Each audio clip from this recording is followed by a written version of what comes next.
2 months before the wedding, my fiancé left for his high school sweetheart. And then he came back with a letter full of tears and apologies. I was with Alex for 3 years, and in that time he became everything to me. My first boyfriend, my best friend, the steady presence I leaned on when the world felt too loud or too uncertain.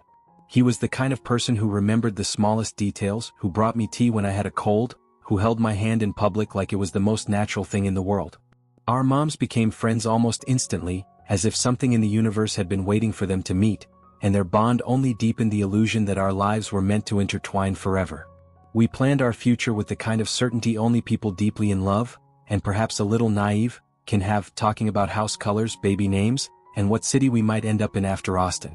We got engaged on a warm September evening, surrounded by our closest friends, and I said yes through tears and laughter because there was never a part of me that doubted he was the one.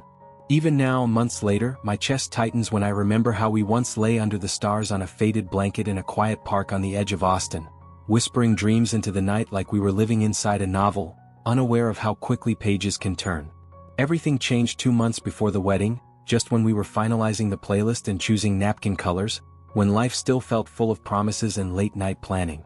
That was when Jessica, his ex-girlfriend from high school, the one he had dated for 7 years and occasionally referred to as a distant memory, moved back to the United States after living abroad.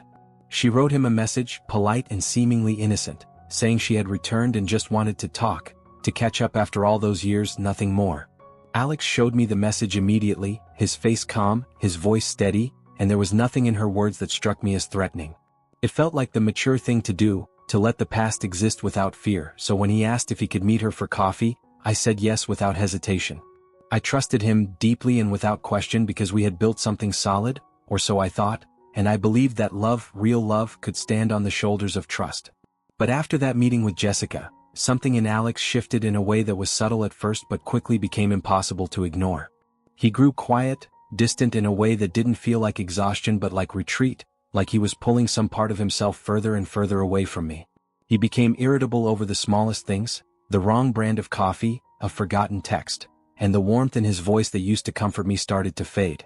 When we were close, when I reached for him in bed or curled up beside him on the couch, he no longer looked me in the eye. When I wrapped my arms around him, the way I always had, he would tense slightly, then pull away with a half-hearted excuse or no explanation at all. This wasn't the man I had fallen asleep next to for the past 3 years, the man who once whispered I was his home. I asked him what was wrong, tried to reach him through the fog, and he told me it was stress, that the wedding was overwhelming, that work had been difficult. But I knew in my gut it was something else. Something unspoken.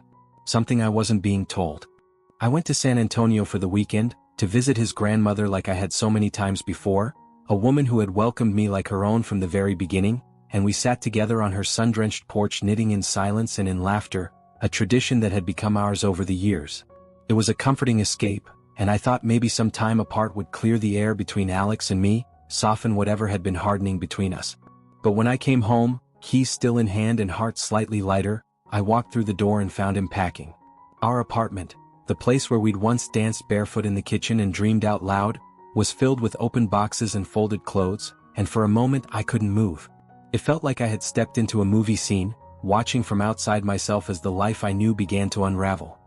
He turned when he heard me and didn't look surprised to see me, only sad. He said he still loved me, that none of it had been fake, but then he added words that knocked the air out of my chest. Sometimes life gives you a second chance. I didn't need to ask who that second chance was. I already knew.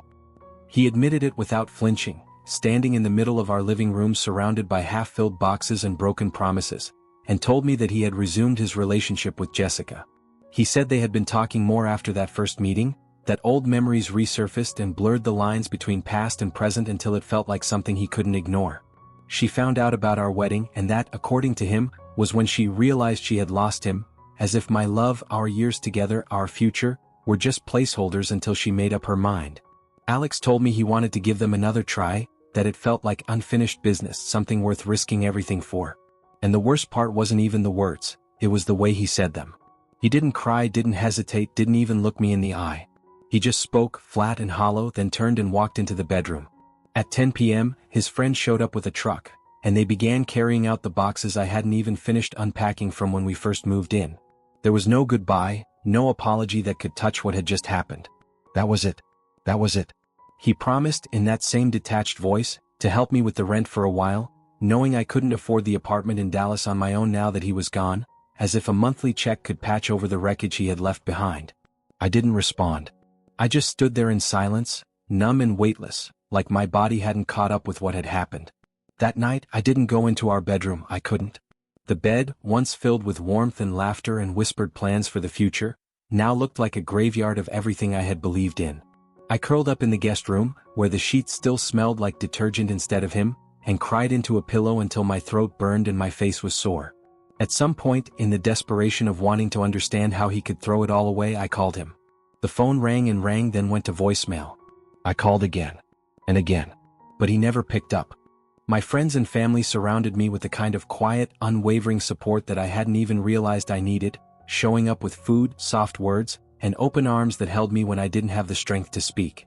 My friend Haley, without asking or making a big deal of it, brought an overnight bag and stayed with me for an entire week, sleeping on the couch, cooking dinner, making me laugh when I thought I had forgotten how. My parents, worried and heartbroken on my behalf, called constantly and urged me to come home, offering to fly me back, to give me space to heal somewhere that didn't hurt to look at. But I couldn't bring myself to leave. As painful as it was, the apartment still felt like it was mine, or maybe I was just clinging to the idea of what it had once been. It had been our home, the place where we planned our wedding, picked out curtains, made late-night pancakes. And even though he was no longer a part of it, I wasn't ready to give it up. Not yet. I wasn't ready to let it become just another place I had to survive.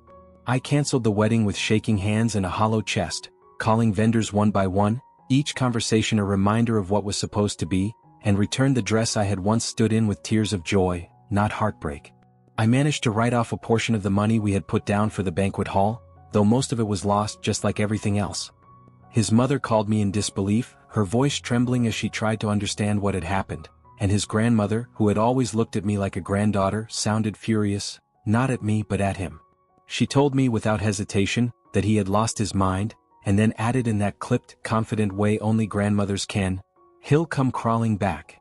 At the time I didn't believe her. I was too broken, too raw, too swallowed by grief to think about what might come next. I didn't want him crawling back. I just wanted to survive the silence he left behind. 3 weeks later, just when the pain had started to dull into something manageable and I had gone a full day without crying, I opened the mailbox and found a letter addressed in his handwriting, and for a moment, my heart forgot how to beat. It was from Alex. No fanfare, no flowers, no calls, just a letter on plain paper, folded unevenly, as if it had been written in a rush or maybe in regret. He wrote that he had made the biggest mistake of his life, that he had confused nostalgia for love, chasing some desperate version of his youth rather than the future we had been building together. He said being with Jessica felt like stepping into an old photograph, familiar but faded, and that every time he tried to be present with her, his mind wandered to me. He missed my voice, the way I mumbled to myself when I was deep in thought, the way I always folded towels the wrong way and refused to change. He said he missed my stupid habits, the ones he used to tease me about, and most of all, he missed my love, the kind of love he said he didn't know how to ask for until it was gone. In the letter, his words became increasingly desperate, shifting from apology to pleading, as he begged me to forgive him, to at least consider giving him another chance. He wrote that he would pay for the entire wedding all over again if that's what it took, that no expense or effort would be too much if it meant undoing what he had broken. And then came the part that made my stomach turn. He said we could even the score, if that's what I needed, that he would understand if I wanted to date someone else, if I needed to hurt him the way he had hurt me, as long as in the end I came back. He didn't care what it took, didn't care how long it would be or how messy it might become. He just wanted me again, wanted the life we had planned, the version of us before everything fell apart. But as I read those words, surrounded by the quiet of an apartment he used to live in, I realized I no longer wanted to return to something that had already been shattered. I told my parents first, sitting across from them at their kitchen table, holding the letter like it might burn through my fingers, and they listened quietly, their eyes full of the kind of concern that doesn't need words.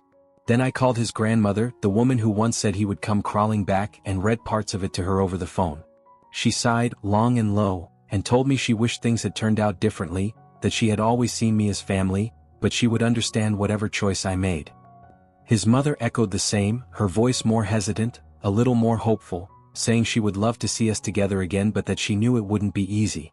Everyone said the same thing, we would like you to be together, but we understand. I didn't answer. I couldn't. I wasn't ready. Because no matter how sincere his apology was, no matter how beautifully the words were written, he had destroyed something sacred. He had broken my trust, walked away without a fight, and crossed out everything good that lived between us just to chase the shadow of a past that no longer existed. I told him in the clearest words I could manage that I didn't want to see him, that whatever closure he was looking for wasn't mine to give, not anymore. He tried to call me after that, multiple times a day, but I let each one ring until it stopped, until the silence felt heavier than the noise. Then one evening, just as the sun dipped below the buildings and the hallway outside my apartment turned gold and shadowed, I saw him through the peephole, standing there with Jessica by his side, both of them looking unsure, almost rehearsed as if they didn't know whether they were there for redemption or pity. I didn't open the door. I backed away and sat in the dark until I couldn't hear their voices anymore. But the next evening they came again, and that time it felt worse, more desperate, more invasive, like my own home had been stolen from me. I found myself holding my breath at every knock, too afraid to leave, too afraid to stay completely still. I didn't want a scene, didn't want the drama, didn't want to hear excuses or apologies twisted into arguments. I just wasn't ready to speak. Not like that. Not on their terms. I changed the locks the very next morning, standing with the locksmith in silence as he worked, the sound of metal clicking into place feeling like the first breath I had taken in weeks. That night, I stripped the bed and threw out the sheets we had once picked together, buying new bedding in colors that felt like peace instead of memory, soft blues and clean whites that reminded me I was allowed to start again. I rearranged the furniture, moved the couch to the other side of the room, shifted the table by the window, turned the space into something unfamiliar and mine. It was no longer our apartment, no longer a shell of what could have been. It was my territory, my new beginning, a home that belonged only to me. My friends were there every step of the way, showing up with boxes of takeout and bottles of wine, filling the empty corners with laughter and light. Even his mom reached out quietly and said she understood my decision, that while it broke her heart, she knew why I had to walk away. And I did. I walked away, and this time I didn't look back. I no longer wait for letters to appear in the mailbox or for missed calls to light up my phone screen, and I've stopped replaying the past like a film I hope will end differently the next time. I've learned that I don't owe my peace to someone else's guilt, that I don't have to meet betrayal with grace just to prove I am kind. I still love him, in a quiet, distant way that no longer hurts, because some loves leave fingerprints even after they're gone. But I've come to understand that love doesn't always mean staying, or forgiving, or sacrificing yourself in the name of what once was. Sometimes, love means knowing when it's time to leave. Sometimes it means walking away, not with anger, not with vengeance, but with clarity, and gently closing the door behind you, not for them but for yourself. I learned to protect myself in ways I never had before, not with walls made of fear or silence, but with boundaries rooted in self-respect, with the quiet conviction that I deserve more than half love and empty promises. And even if there are nights when I wake up to the cold echo of emptiness beside me, when the silence feels heavier than sleep, I carry no regrets. Because for the first time in my life, I didn't wait to be rescued, didn't shrink to make someone else comfortable, didn't confuse loyalty with self-erasure. For the first time, I chose myself, fully, unapologetically, and without hesitation, and that choice, no matter how painful, is what saved me.